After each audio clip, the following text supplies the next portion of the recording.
இந்த கேஸ்ல எனக்கு தெரியாம ஏதாவது செஞ்ச உன்னை நிரந்தரமா காக்கி சட்டை போட விடாம பண்ணிடுவேன். ஜாக்கிரதை.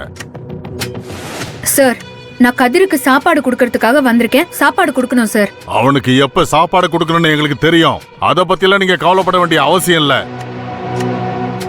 துரைக்கு சாப்பாடு வேற கேக்குதோ? சாப்பாடு அவன் பட்னி கிடந்தாதான் உண்மையை சொல்லுவான். சார், அவரு குற்றவாளி இல்ல, விசாரணை கைதிதான். அவரை நீங்க பட்னி போடுறதுக்கு உரிமை இல்ல. இப்பவே அவரு சாப்பிடாம எவ்வளவு சோர்ந்து போயிருக்காரு பாருங்க. நீங்க இதே மாதிரி பண்ணீங்கன்னா நான் ஹியூமன் ரைட்ஸ் கமிஷனுக்கு போவேன்.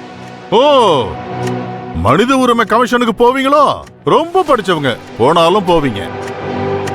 உங்களுக்கு உங்க பாஷையிலேயே நான் பதில் சொல்றேன். லாக்அப்ல இருக்கிற கைதிக்கு நாங்க தான் சாப்பாடு கொடுக்கணும்.